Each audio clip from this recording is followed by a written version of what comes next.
Okay, thanks very much for coming. Thanks for waiting for me. Um, what I'm going to do is talk about the main theme for this week.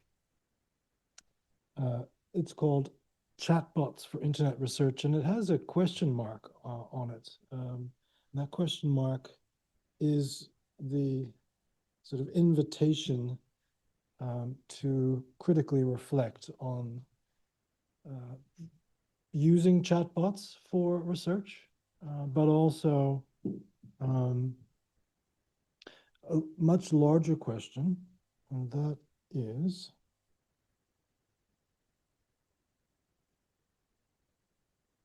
using a laptop that is not mine. Ah, there. Okay, good. Thanks, I got it. Um,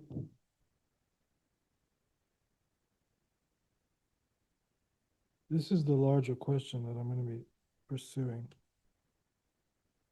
with the critical reflection. So, how to use chatbots for internet research in particular, for doing research on social media data analysis in particular. But what happens, or what do we conclude when the researcher and the machine fail to agree? So this is the critical reflection that I'm going to be talking about. So this is at once a practical introduction, but also a sort of critical one in the sense that it is not necessarily a straightforward task. It's simply use chatbots for research. Yeah? So I'm going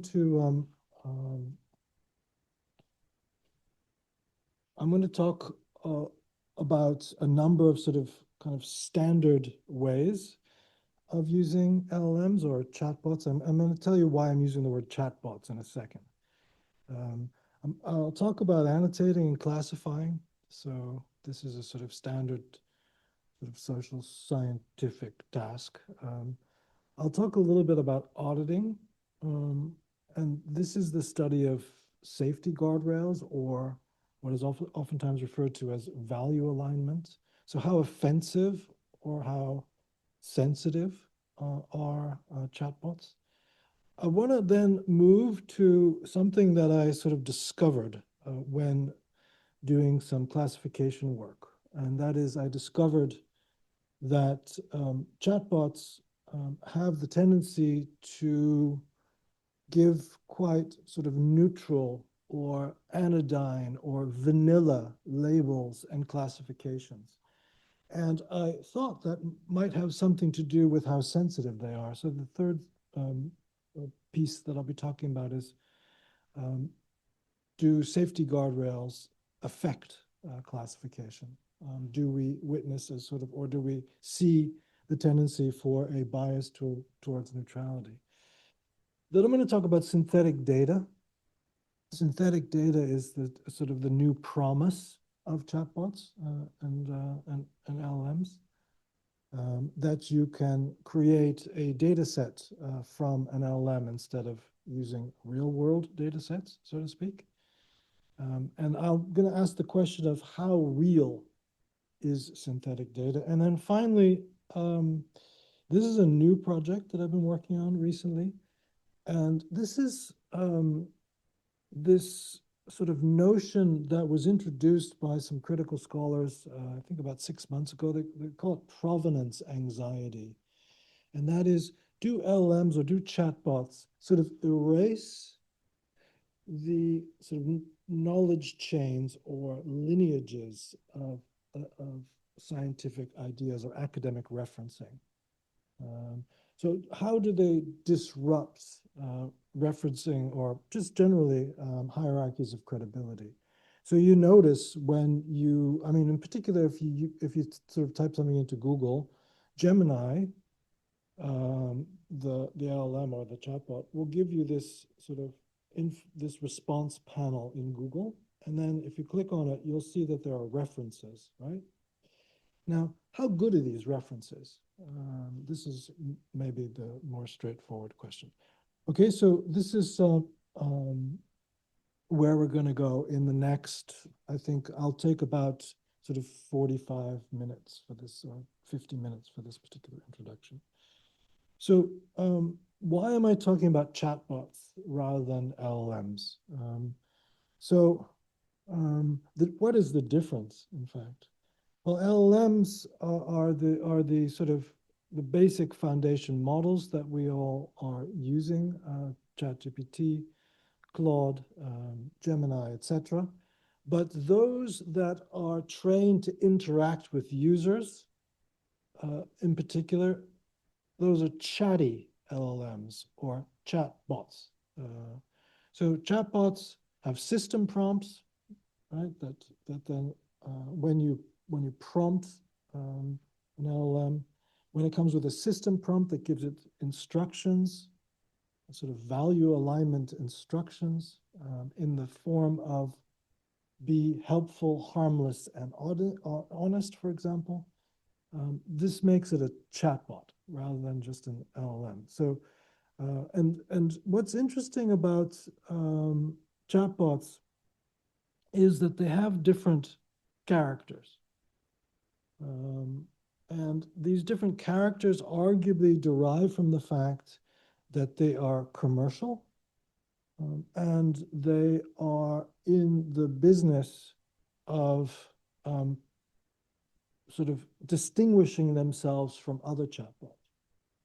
So they have what Levmanovich, in a sort of different context, slightly different context, he was talking about image AI. They have inbuilt quote unquote house style, right? So they're all a little bit different, right? And what do I mean by a house style? I mean that they have by default a particular kind of identity. And this identity I've kind of just sort of parenthetically defined as sort of built-in characteristics of being or thingness. I mean, this is just basically a sort of dictionary definition. But this particular identity, and I've kind of tried to summarize them in one word. It's a bit reductionist on my part, but nevertheless, I'll explain it in a second. These are optimized for a particular kind of style of interaction. So they interact in a particular way. And I think it's interesting to just sort of think about for a minute what these, most of these are, well, sort of frontier models. I mean, that's oftentimes what they call ChatGPT, Claude, and Gemini are often thought of as frontier models, whereas Grok and DeepSeek perhaps not. But nevertheless, they all have particular kind of characters. Now, ChatGPT has been sort of dubbed as rather sycophantic. Sycophantic means that it tries to please the user. It's very sort of well known for sort of user pleasing, particularly Omni. And that was the sort of, I don't know, sort of worst example or best perhaps. And you'll notice when you use ChatGPT that at the bottom, it continues to ask you to keep going, right? So use it some more, use it some more. How else can I help you? How else can I help you? And so this is a particular commercial aspect of ChatGPT. It's sort of optimized for engagement. It's not so unlike a social media platform that tries to keep you glued, that tries to keep you on platform, right? So this sycophantic style on the one hand, and is also a sort of engagement optimization. Claude, and I put this, I don't know if some of you have read this, it's a fascinating document, Claude's Constitution. It was written by the same woman who first came up with this sort of Asko, she's called, first came up with this idea that a chatbot should be helpful, harmless, and honest. It's things have developed a lot since then. That was 2021. Claude's Constitution came out this year. And basically what Anthropic is trying to do with Claude is make Claude into, and it's constantly, Claude's constantly anthropomorphized, right? So like him, make him into something that's very conscientious, someone who's sort of wise, even. And yeah, so this is the second one. Grok is of course by Musk, by X. Um, when it was launched, it sort of defined itself as kind of rebellious, anti-politically correct, anti-woke, right? So this, Gemini is very Google. I don't know if you've, I'm going to show you in a second some studies I've done of Google auto-completion, but Google is the opposite. It's very politically correct. It's very sort of quite sensitive. And it tries to be as inoffensive. It's very corporate. It's very bland. It tries to be as inoffensive as possible. Um, DeepSeek.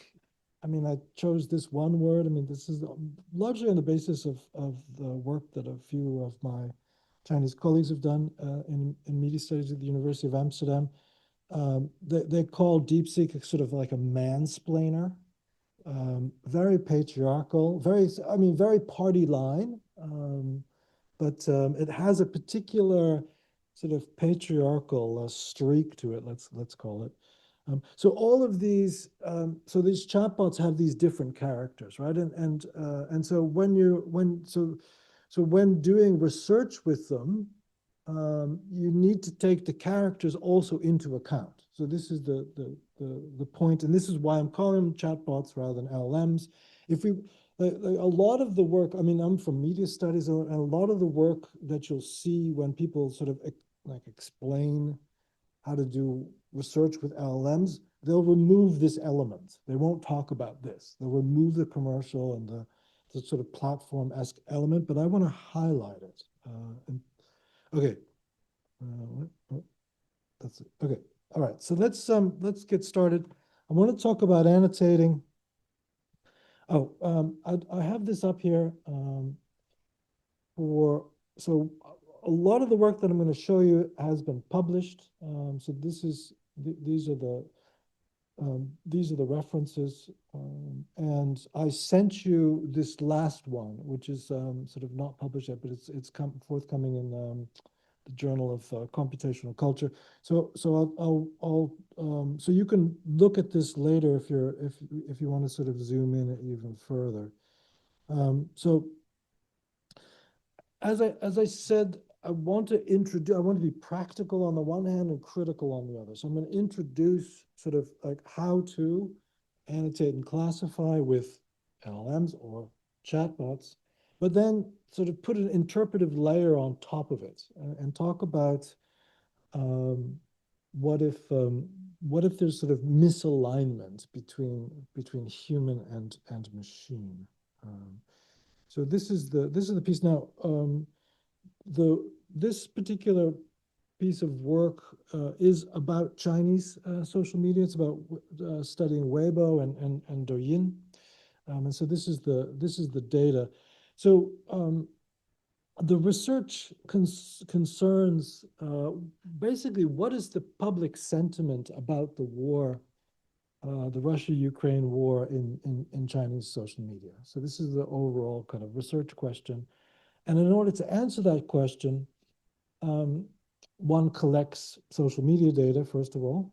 And so this is the particular way in which I normally recommend collecting social media data in a sort of two-step process. So step one is you make your list of keywords and or hashtags, you query them, you get the data back, and then you make a list of the most recurring keywords and or hashtags and add the ones that weren't in your original set to your original set and then query again. So it's a two-step sort of query design. This is what we did. This is for both of them. And when we queried these social media platforms, we used sort of on purpose, pro-Russian terms versus pro-Ukrainian terms versus sort of more generic ones. We prompted I put this up here just to remind everyone where this word comes from, to prompt. It comes from the theater. It's you see the person under the stage here. They're doing the prompting. That is to have the actor or actress help them remember their words. And so it's a kind of it's a sort of it's a recall or retrieval procedure, right? So when you're prompting, you're having the machine recall or retrieve. I want to sort of see whether I can move these floating controls. And since this is not my language, I'm going to be in trouble here. This one, I think. Yes, I got it. I got it. I got it.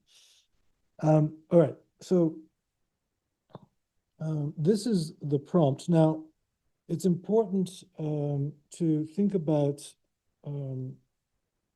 best practices for prompting. Oftentimes, I mean, I didn't put up a separate slide for this. But I wanted to just give you an example prompt right from the start. But the best practices say a number of things, and you'll see them built into this prompt. Number one is to use a researcher persona, right? So you prompt the LLM by saying you are a media studies scholar. In this particular case, because what we're doing in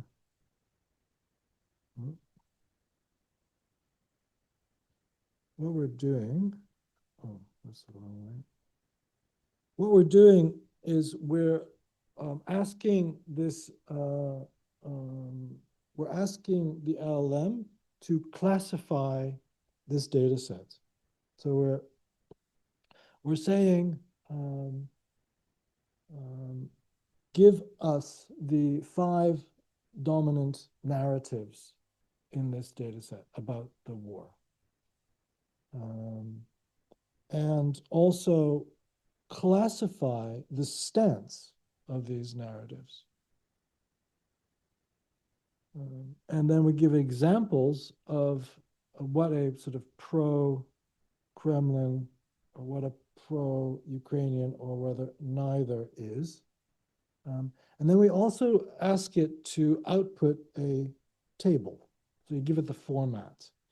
Now, what I didn't do, and what some people, and I'll do this in a different project in a minute, but what I didn't do, and what is also part of best practice, is you ask the LLM to provide the rationale for making a particular determination, like why. So you can also add that as a column. So what is interesting, we also did this manually using close reading by experts. So we then compared the outputs of the machine with our manual classification. And I want to sort of give you basically what these particular so you have a narrative, you have an example of a post, and then you have the stance that was classed by the chatbot, and then you have the stance that was classed by the expert readers. And what you notice is that there is disagreement between the machine and the researchers. So the chatbot has classified posts as being neutral, whereas the researchers have classified posts as being of a particular stance. And I want to zoom in on this second one. You can see them all if you want to, but the second one is for me is really poignant, and it says, the post says that this this guy, this man, has abandoned his wife and children and left them for a Ukrainian refugee. Now, you could say that this is just a sort of what happens in life, or you can realize that this is a particular sort of uh, propagandistic talking point about the sort of dangers of Ukrainian refugees coming into your country. Look what happens when they come, right? So the chatbot thought it was neutral, whereas the close readers thought it was a propagandistic talking point, right? So this is where we started to develop this idea with a couple of colleagues that the chatbot is exhibiting a bias towards neutrality. Right? It sees things as in doing latent meaning extraction, in doing in determining the stances of particular posts. It is calling most of them neutral, whereas experts are calling them something else. So overall, this is what it looked like, where um, the close reading determined that you had particular um, um, talking points that were pro-Russian or pro-Kremlin, whereas the uh, the LLM or the chatbot was classing the majority as neutral. So this is the first finding. We also did it, as I said, manually. Um, this is the sort of the old-fashioned way of doing it. This is a co-hashtag analysis. So we did a co-hashtag analysis, and we labeled ourselves the clusters. And then we asked the chatbot to do the same, right? So the first one, this is classification, and this is labeling or annotation. This is now Douyin, the other one was Weibo. So what you see in comparing the labels or the annotations between the automated technique and the manual technique, I think immediately it will jump out at you. The automated technique is very vanilla, very generic, whereas the expert one is much richer, much more fine-grained. I mean, maybe you would imagine this anyway, but it's interesting to see it. Now, what I want to point out is this second one in particular. This is one of these clusters here, which is about this sort of argument against Western or NATO hegemony in favor of multipolarity. Ah, super. Okay, which one? That one. Okay. Yeah, this one, the second one. So this is a particular sort of kind of Kremlin talking point, being against sort of Western hegemony or NATO hegemony. And the chatbot sort of labeled it anti-war sentiments, which is something quite different. It almost sounds like a hippie or something. It's a very, very different. So once again, we sort of discovered this sort of tendency to be sort of more generic, vanilla, anodyne, rather than poignant or like as close to the data as can be. So so this is the first sort of set of conclusions, that the classifications tend to have a bias towards neutrality, and the annotations or the labels are quite generic. And so this is a sort of like an interesting preliminary conclusion about sort of working with LLMs or working with chatbots. Okay, I want to sort of press on and talk about auditing. Now, um, this is a term from the social sciences from the 50s. But what I'm going to do is I'm going to apply it to something sort of more recent and talk about how one does algorithmic auditing. So this is the term, and it's largely from search engine studies. And then I'll show you how to sort of audit chatbots. Okay, so um, so auditing is basically the study of discrimination by software or discrimination.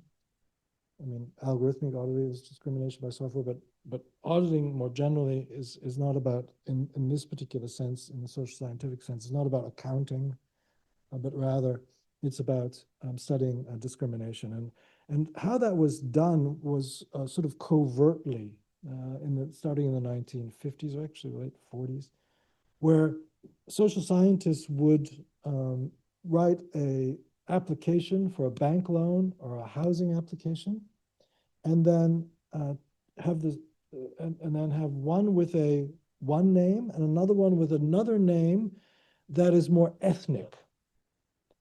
And then they would sort of hand in these two letters to a bank for a bank loan and see what would happen. And oftentimes, the sort of ethnic application, they didn't even get an interview. And so this was whereas the non-ethnic one did. And so this is a sort of, and so this has been applied now to algorithms, especially search engines, especially search engine auto-completion. Um, it started, I think 2014 was the first article that came out on algorithmic auditing by Christian Sandvig and colleagues in Michigan. And subsequently, it's become a whole field. And now it's slowly moving into the study of chatbots as well. But first, I want to show you about how to do it with search engines. So this is the piece that I'm referring to, which was published a couple of years ago on studying the moderation of offensive language in search engine auto-completion. I want to just give a small trigger warning here because some of this stuff that I'll show you is sort of, I mean, and then it will go on a little bit. It's quite offensive how when you do this research, because what you're doing is um, you're querying um, you're querying search engines or you're prompting chatbots with stereotypes. You're actually eliciting stereotypical responses. Um, so this is generally how this sort of work is done. This is one type of sort of query in search engines. This is then white people. You can change that, of course. Different social groups, different ethnicities, etc. So why are white people so? And then you have the search engine complete, right? And as I said before, with Google, Google has been working for years on sort of becoming less and less offensive. They're extremely politically correct auto-completion. And then if you compare that, and this is again a warning, if you compare that with Yahoo, for example, Yahoo just lets anything go, right? So you see, suddenly there's a vast difference in the sort of fine tuning or the safety guardrails or the moderation of these two search engines. So moving now to chatbots, we use the same technique. And we're prompting the chatbots, asking it to sort of complete these sentences. And then we did it for about 150 terms, 8 different social groups. We had some intersectionals where we crossed. Um, so like, why are older people, why are white people so, why are older white people so, right? That's an intersectional. And some of those, not the complete set. And so what we're trying to do is we're trying to sort of have the chatbot show signs of moderation. Um, and and then we think about how to characterize this moderation. Now, in this particular case, we were doing, in order to measure moderation, in order to measure the safety guardrails, we were looking for full refusals. So where the chatbot just refused to answer. Now that's extremely brutal way of doing it. You can do it in more subtle ways, where chatbots will output in their responses different styles. My colleague Emily de Colinar has recently published a piece where she demonstrates, I think it was like 6 different sort of styles of interaction of chatbots where the response would be what she characterizes academic or agnostic, or I don't know, she had like 6 different terms, right? So it can be more nuanced than this. Um, so this is the result. So this is LLMs. I mean, I have it here as chatbots because we did use the system prompt. So we are prompting chatty LLMs. We have a sort of geopolitical dimension here as well. We wanted to see whether the American versus the French versus the Chinese versus the Middle Eastern um, LLMs or chatbots were different, even though, of course, they all have multinational teams, right? I mean, it's not as if, but but there might be particular styles. So what you see here is as I said, these are refusals. So if it's a higher bar, there are a greater number of refusals per social group prompt. So why are Asians so, right? And what you see here is llama is super sensitive. I mean, it's almost a sort of a cliche, even, like that they're trying to be extremely inoffensive. I mean, a lot of some much more has happened since the inauguration. I mean, this was just before Trump too. I think we ran this, but we run it also afterwards. But anyway, llama is quite politically correct. Mistral is somewhere in between. Quen is much lower, and then Falcon from UAE, you see it lets everything go. Right? So you see this vast distribution of sensitivity. Um, it's interesting. Wait, before I show you this next one is quite offensive as well. There are so this is full refusal. You can also study partial refusal, right? And this next slide is partial refusal. So this is from Falcon. So Falcon didn't do full refusal, I said, but it had some partial refusals. And what Falcon was returning was something like, "Oh, I shouldn't answer this, but if I were to answer it, let me tell you." Right? So I'll give you. So this is an example of that. So you can see this is controversial. I'm sorry, I can't provide. And then, but if I were to answer, this is some stereotypes for you. So this is this we published this. So 2 years ago in this ACM proceedings. So this is the main takeaway. They have a sensitivity distribution, right? And what this led me to start thinking about was that if chatbots have this sensitivity distribution, would more sensitive ones have a greater bias towards neutrality, be more vanilla, and the less sensitive ones be sort of, closer to the ground, more poignant, less politically correct, so to speak. So was this idea on the basis of these. So then to formalize that, does alignment or do safety guardrails affect classification, affect annotation? Or the greater the sensitivity, the greater the bias towards neutrality, question mark. And so let me just take you through this. So what we then did is we went back to our original data set from this paper. which we got through this, which we got, I'm reminding you, through this query design. And we then took the data set with the same prompt and inserted them into these LLMs. Now we know which ones are more sensitive.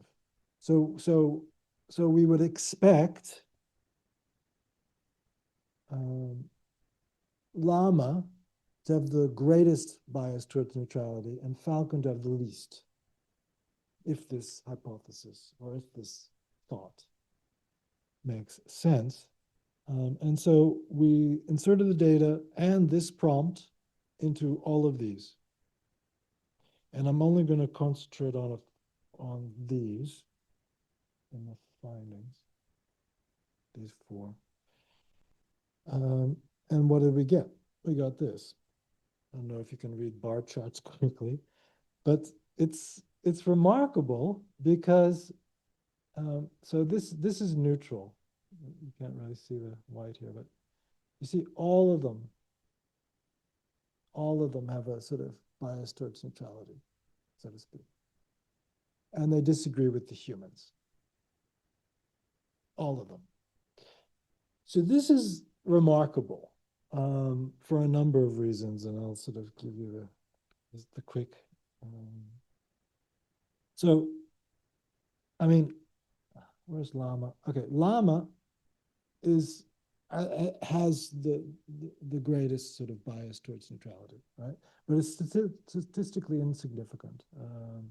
So, I mean, so you could say, strictly speaking, that the sort of the expectation was correct, but then Falcon, and Falcon is probably the least here, I think. I'm not sure, but basically they're in agreement. So there's this remarkable consistency across them, right? And they disagree with the close readers, with the experts, right? So what would you then conclude from this? Well, if we didn't have this, then you would just think, oh, well, all the machines are in agreement, right? You have a baseline. So this is the first thing. So why would you need, like, if we ran the data through 5 LLMs and all the LLMs more or less agree, then you might think that we wouldn't need the humans. This is the first thing, right? But the second thing is you start thinking, oh, the humans must be wrong. Because I mean, if 5 machines are agreeing, right? Well, what's going on with the, so then you would probably get some more humans to look at the human classifications. You might get more machines to see if it's agreement, right? So this might proliferate. Yeah, so this is published as well. Okay. And the last two are still work in progress, but I'm working on this one at the moment on synthetic data. So synthetic data, you've obviously, or maybe have you heard of it? So this is this sort of newfangled LLM research product, right? So synthetic data is, I've defined it here, artificially generated data rather than produced by real world events. It's meant to mimic real world data, right? In order to explore the sort of, I don't know, like the utility, we could say, or the productivity or the usefulness of synthetic data, we did a test case, and I did this with a colleague of mine, Margarita de Ciccio, who is studying sort of anti-corporate work memes. So looking at, in particular, on Instagram. So what I proposed to do is I said, well, let's collect work memes on Instagram, and then ask. In this particular case, it's chat 4.0, ask, which is connected with the web. Ask it to produce work memes as well, right? So to ask it to produce synthetic data. I mean, one of the reasons to do this, I mean, it's extremely practical. It's very difficult to collect social media data these days, as you'll see this week. Instagram data in particular. I mean, the meta content library is impossible to operate. I mean, the meta content library dashboard is a little bit easier, but you're only getting a particular kind of data, that the data that you that Meta wants to give you. Whereas here we're scraping it on the one hand and asking a chat to give us data on the other hand. Okay, so here's the prompt. So we we made a list of hashtags, this sort of these anti-corporate work memes like a quiet quitting and anti-workaholic and work. These sorts of hashtags or keywords, where we're using hashtags in this particular instance. And then we asked, so we did this, as I said, we did this manually. We collected the data. And then we asked chat for to do the same, to produce a data set for us, right? And then we tell it quite specifically how we want this data outputted. And we also, this is what I told you before, that I didn't do in the first case, but I'm doing it in this case. We asked it to prove itself. So show us where, give us a post, and I'll just, so that you can see it. Give us an example Instagram post where one or more of these hashtags is located, right? So as usual, you get this beautifully formatted, lovely table where where with we provided a hashtag, and then it gave us 5 related hashtags as we asked it to. Oops. Could you provide 5 hashtags associated with each of them? Provide a table, 3 columns. For the first column is the hashtag we provided, the second column is the related hashtag, and the third column is the Instagram post. Okay, so this is beautiful. One small problem: if you click on those Instagram links, they don't go anywhere. They're totally bogus. They don't exist. Now, this is this moment of truth where you think to yourself, well, um, this is then nonsense data, or we can't use it. But what we did, well, first the finding about these hashtags is that they don't come from these Instagram posts, right? So what are they? Well, they are what you would expect them to be. They're semantic completions, like an LLM does, right? It has completed. So it hasn't sourced them. It has completed them, or it has sourced them somewhere, but it doesn't remember where. I mean, maybe that's another way of phrasing it. But so instead of just giving up and saying, "Oh, this is just nonsense data," we then compared it with our own hashtag that we found manually. So we took the list of hashtags, we queried Instagram, we got posts back, and then we did co-occurrence analysis. So which hashtags appear in the same posts, which we defined as related hashtags in a sort of old-fashioned, the good old way of doing this sort of work. These are the graphs we made. I should also show you lists, but this is the next step after lists. And so you see, so we started comparing the synthetic data with our own data. And what we found was that the synthetic data was great. It was like it had a sort of 90 plus percentage match with the manual data.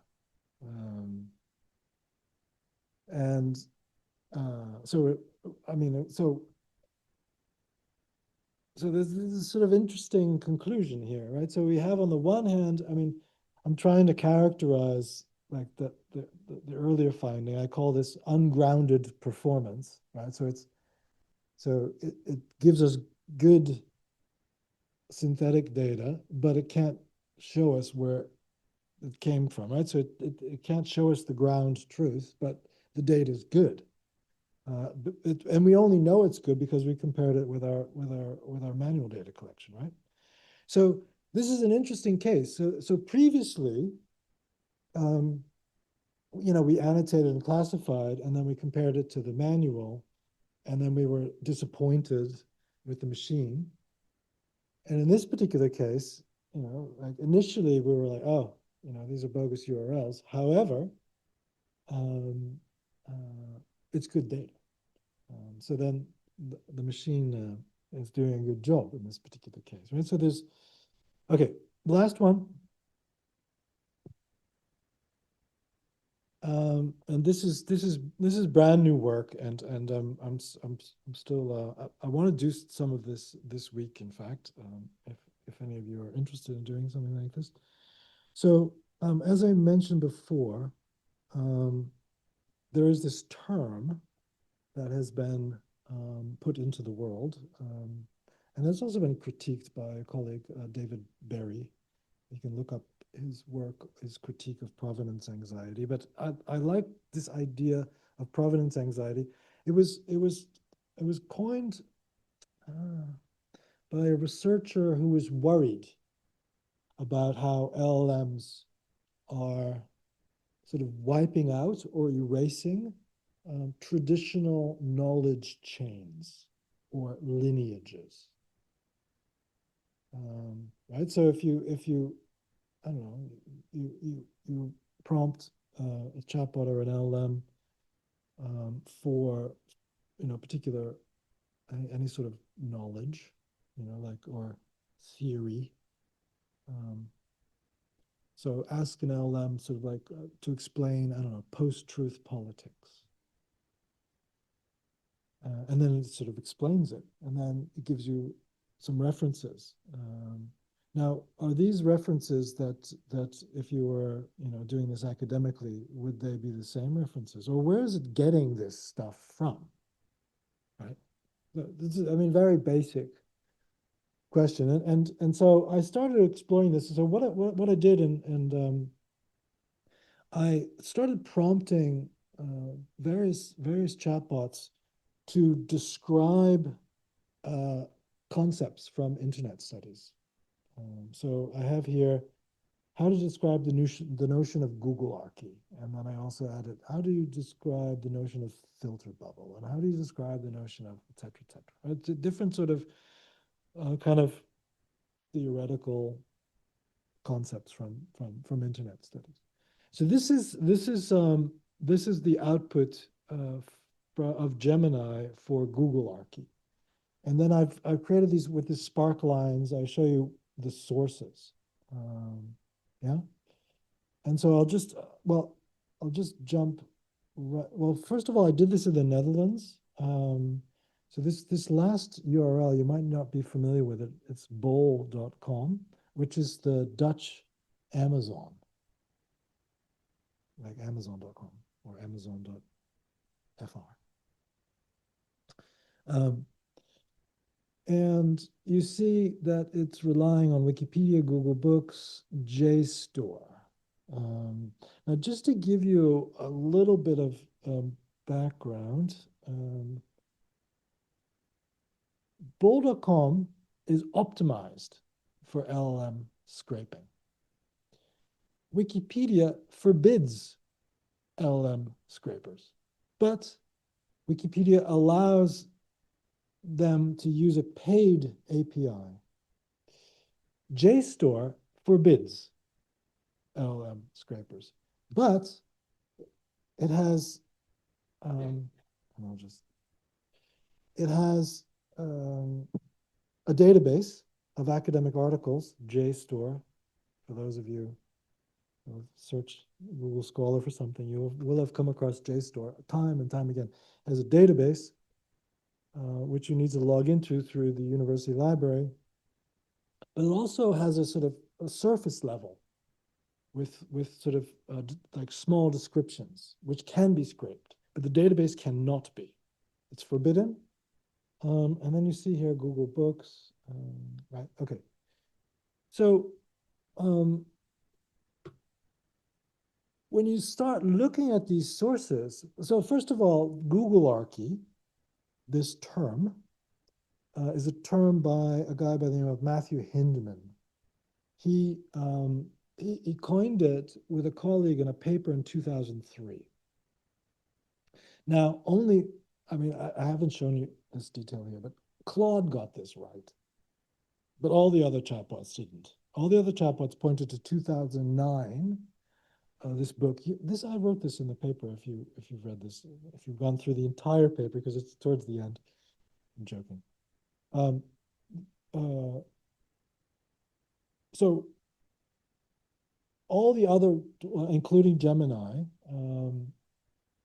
point to the 2009 book published by Princeton University Press. Princeton University Press forbids LLM scrapers, right? So the LLM is getting its information from bol.com or Amazon, the Dutch Amazon, right?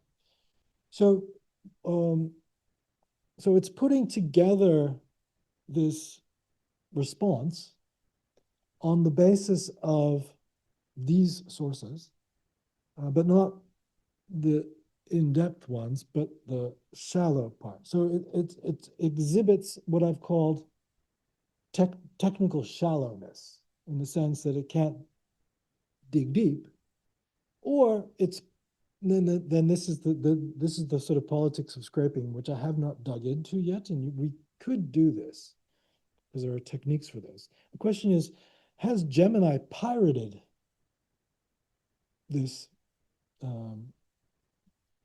this data? And there's work on this. There's procedures and ways of trying to figure that out, or trying to sort of prove it. There's I don't know if you know of this sort of Silicon Valley kind of guru-esque person called Timothy O'Reilly. He coined way back when the notion of Web 2.0. He published a paper last year where he claims that that OpenAI pirated the entire O'Reilly series of books, and he proved it. I forget exactly what the technique is, but I think on the basis of uniquely appearing sentences in the books or something like this. I forget, but we can look it up if you're interested. But anyway, so this is a whole area suddenly. It's super interesting, right? So it's like, where do LLMs or where do chatbots actually get there, or how, or what's behind their knowledge claims? Okay, so this is this is it. This is the opening. So what I have talked about is this sort of idea of chatbots for internet research, like question mark, or for research. I mean, I'm using internet data, and then how to sort of go about doing it, but also how to add a sort of critical interpretive layer on top of the outputs of the chatbots and or LLMs. So there are, that's where the slides are. That's it. So this is the schedule. I mean, I don't know if we can actually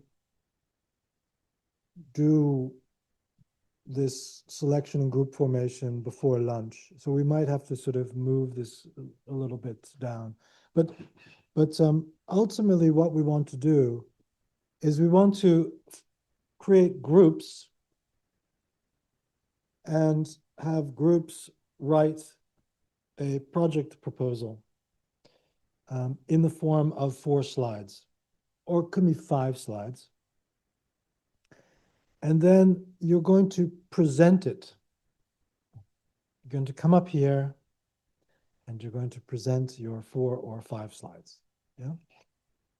And uh, in and make this proposal in sort of 5 minutes. It could be 6.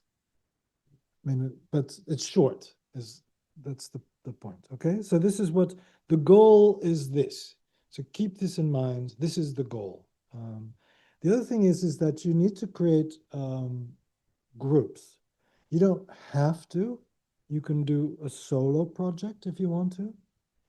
But I would encourage you to have at least a group of 2 because it's more fun to bring you through the week. Yeah, because if you're just doing it by yourself through the week, it's okay.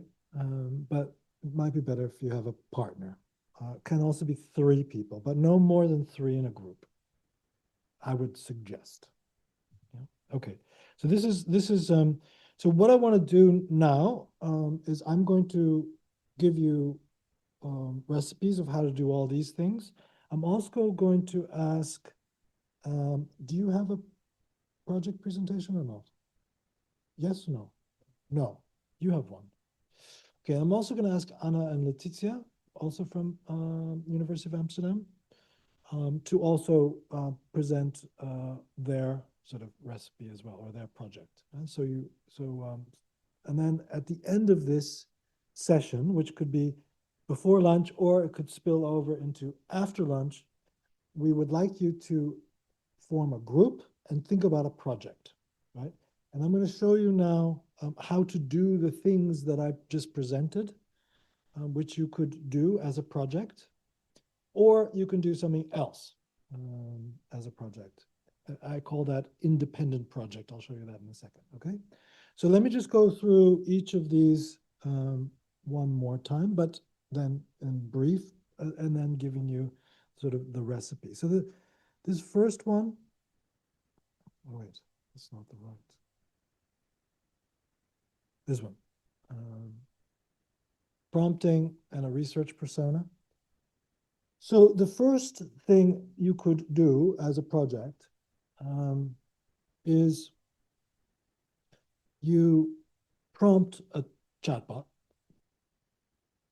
This is the most basic project imaginable. You prompt a chatbot and then ask it to explain itself. And also ask it to say when it doesn't know. So like chatbots are extremely self-confident. They always know. Unless you ask them to say when they don't know, right? So the project is that you ask them something, get the results, and then you ask them the same thing, and additionally ask it to say when it doesn't know, get the results, and compare them. You see? You understand? So that's the first one. The second one, annotating and classifying. So this is more involved. Here you would collect social media data, and then you would ask you would collect the data, you would input the data into the LLM, and then you would ask the LLM to classify it and or annotate it. Yeah, that's the second one. The third one is auditing. So you would prompt it with stereotype eliciting prompts. And I showed you an example of those already. Why are white people so? And then you would compare and you would see the extent to which certain LLMs are more biased than other ones or more offensive than other ones. The fourth one is a project where you would take multiple LLMs And um, instead of using just one LLM, you use multiple ones to compare classification. The next one, and I'm going to go into these in more detail in a second. The next one is synthetic data. You ask it to create a data set, and you think about the question of how real is it?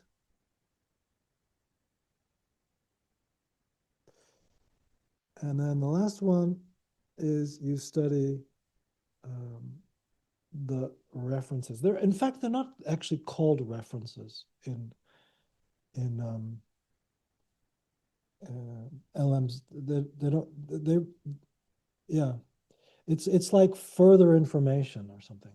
Um, Although when you click on them, it highlights where it's an odd thing, right? When you if you click on the source within the LM response, it will highlight the section of the source seemingly where it got its information from, but that's not what they're doing. It's not where it got its information from. It's referring to this is of interest with respect to this prompt response. It's inverted. It's the other way around. It's counterintuitive. You think that's where it got it from, but it's more like further information. Okay, so this is those are the sort of projects. There's also an independent project which I'll come to at the end here. But now I want to go through these in a little bit more detail, so you can sort of imagine a project. And I want to give you the recipes. Um, so this prompting project, this is like the most basic one, but it's also very interesting because um, it's very simple but not simplistic critique. So you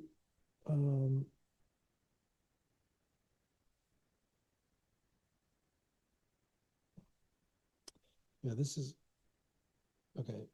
I have here, this is a more elaborate way of doing it.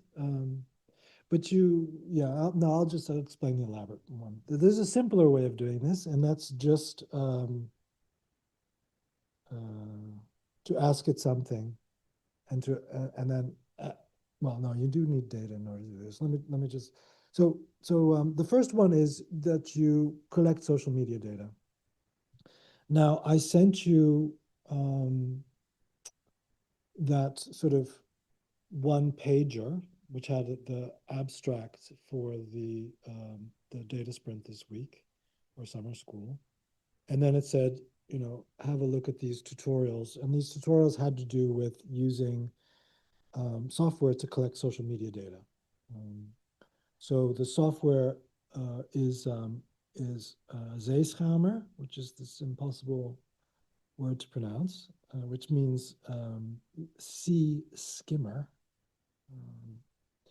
Sea skimmer. So you're skimming data from shallow seas of the. So it's interesting, like the web, the early browsers of the web used metaphors like um, like Frontier, Internet Explorer, what was the one before that? Anyway, we're skimming data from social media platforms, and and then we are asking the chatbot to classify it. So I showed you the example where you prompt, and the prompt was, you are a narratologist. Um, Derive the 5 most dominant narratives in this particular data set, and then show me the stance of them, right? But in this case, you do it that way, and then you do it a second time, and you add to your prompt, tell me when you don't know. And then you compare the two classifications, right? And so this is the question of does the LLM, does the chatbot bluff? Now, this is an English word that maybe you all don't know, But bluffing means make things up,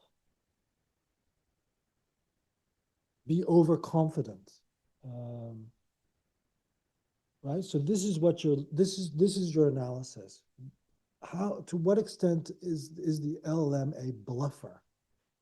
Um, that's BLUFF if you need to look up what that word means. Okay, so this is the first one. Um,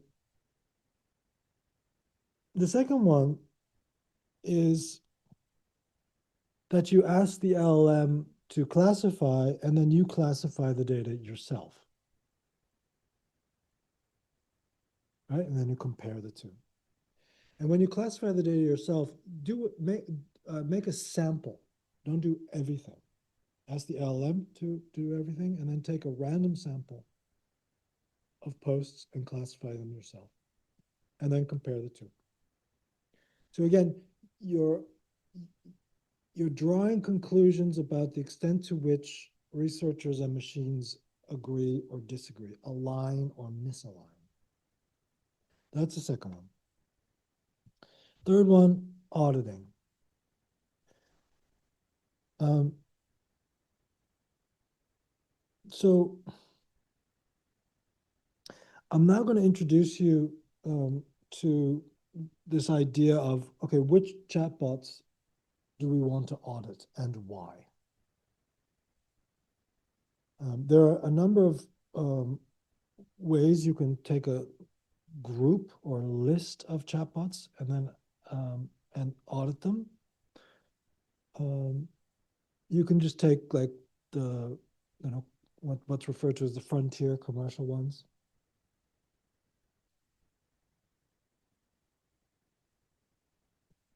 Those three.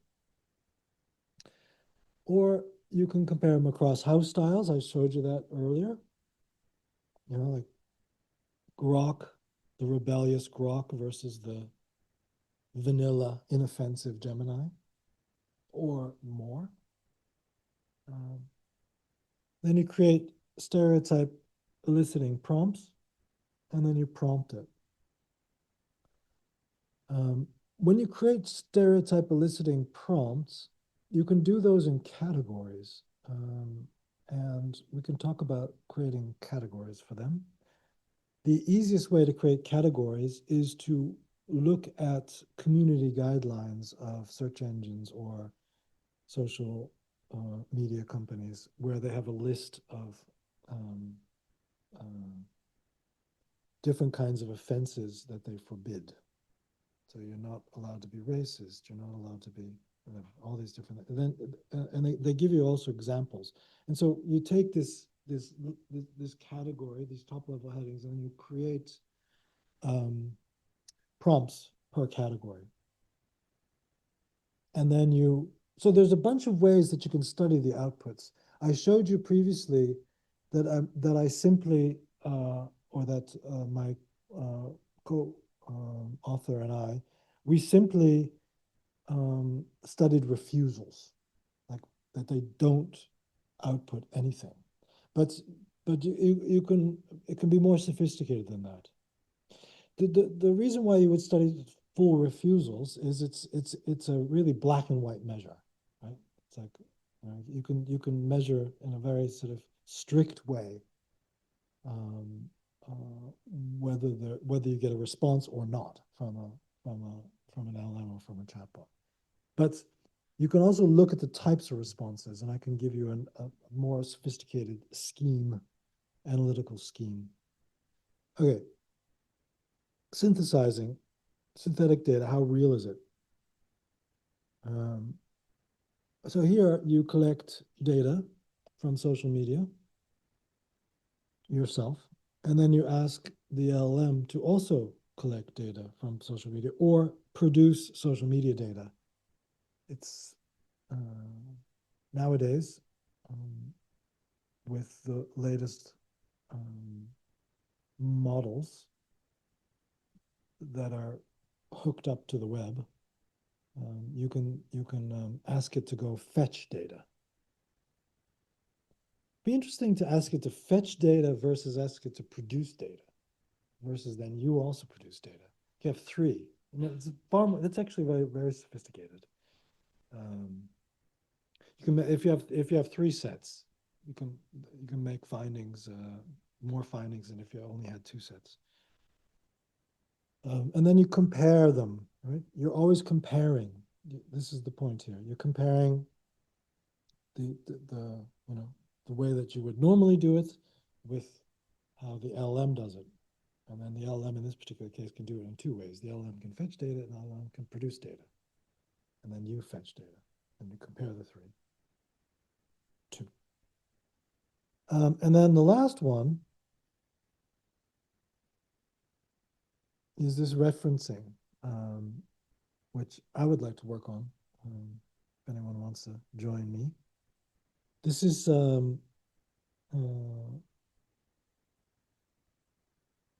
I mean, in this particular case, I'm doing it or proposing the recipe in the same way that I showed you previously, right? Which was describe the notion of, and then you give a concept, right? And then what it does is it's very conveniently will sort of define it and then give you sort of like a history of it with references or history, because it comes from there and it was applied to this, and then it gives you sort of URLs. Um, and then, I mean, as I said, I'm calling them references because they look like they're references in the responses. But if you read from like OpenAI or from Anthropic or from Google or whatever, or Alphabet or Microsoft Copilot. I haven't even talked about Copilot because that's basically ChatGPT, right? But um, they'll say that these are like further suggestions. They're not references. But anyway, then what you do is you look at what the chatbot is suggesting or referencing, and then you do it in the old-fashioned way, like an academic, and you create the lineage of a particular term yourself, and then you compare the sources. Um, and then you'll start discovering interesting things like that I showed you before about the politics of scraping, basically, and pirating.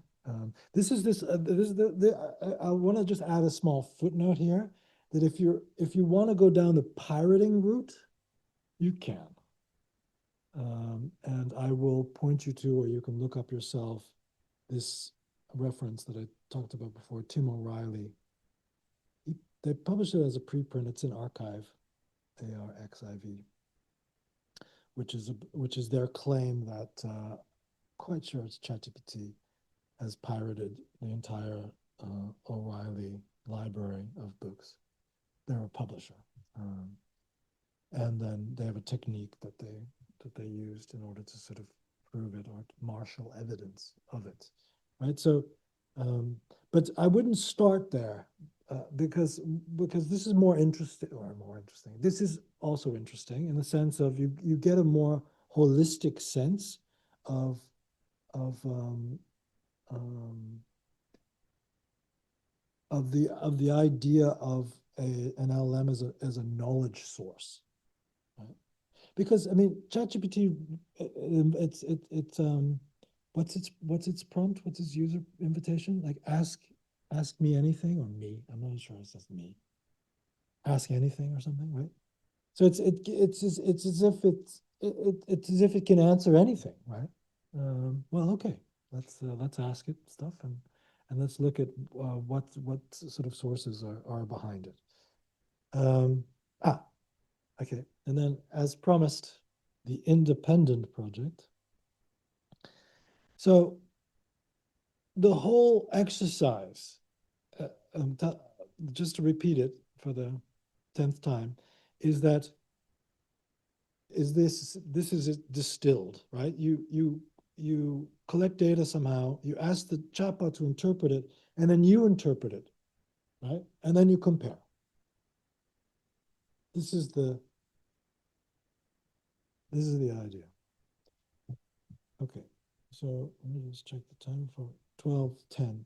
Okay, I'm going to ask Letitia, and Anna, do you have a URL for this? Okay, because you'll need it to come up, and this is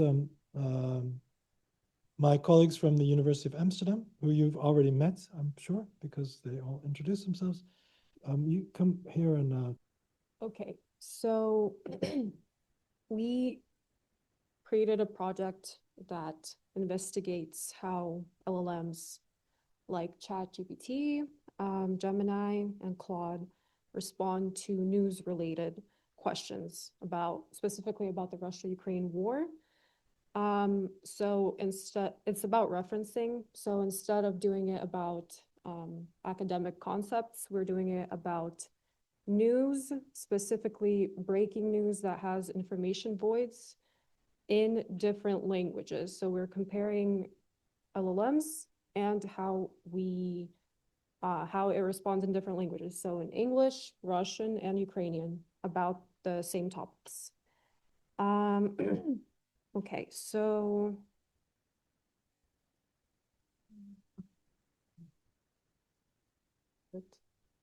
um, a little bit of background since the beginning of the war.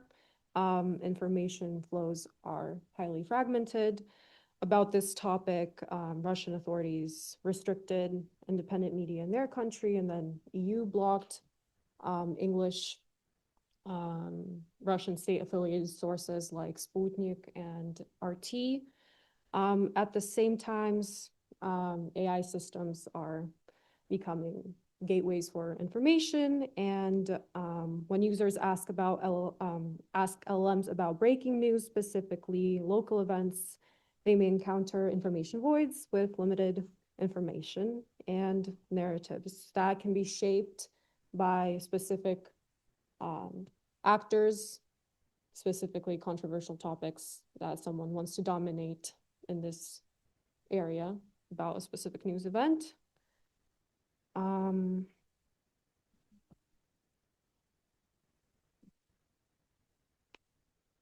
So we want to explore whether changing the language of the prompt changes the way the information is accessed by the LLMs. Um, we are particularly interested in comparing English, Ukrainian, and Russian languages, and understanding whether local news and sourcing patterns are different when when asking about local breaking news and then mainstream events. So we have a mixed methods design. We compare 3 major LLMs across 3 languages. Our data set includes 20 questions in total, 10 about Russian news and 10 about Ukrainian news. And within those 10 questions, we have 5 about local breaking news and then more mainstream news topics. The reason being we want to see if it has a bias towards maybe more accepted Western English language news for mainstream events, the ones that were talked about more generally in the world. And then when asking it about a specific event, a specific date, specific city, tiny city in Russia, what sources does it take? Does it take Russian state affiliated sources? Does it try to use Russian sources that are independent media that are blocked inside Russia? How does it do it when prompting it in Ukrainian? Does it use Ukrainian native sources when talking about news in Russia? Or does it translate Russian news into a language? So that is what we want to see. um, to study this, we created a code book. So when we will prompt each question, we will classify both the language that it used to create an output and the affiliation of the sources. So we can compare sourcing patterns across different models. And in addition, we want to see if it changes the narrative also. If we ask the same question in English, Ukrainian, and Russian, is it going to use different sources but have the same answer to this same event? Or are they going to differ? That's also something we want to see. So, yep, I talked about this. Main topics, information voids. I know someone in this group is also studying that, so that is great. Anyone who's interested in news, linguistics, translations, LLMs, we would like for you to join us. We did try this a little bit. What we got is that it mostly likes to use English language sources. But in specific cases, when we ask ChatGPT specifically in Russian, in Ukrainian, it tends to use Russian sources and translates them to Ukrainian. When we ask Claude, it uses Ukrainian sources and it gives an Ukrainian output. So they wildly differ between models and languages, and we think it's pretty interesting to see and compare. So I think, yep, this is what we want to see.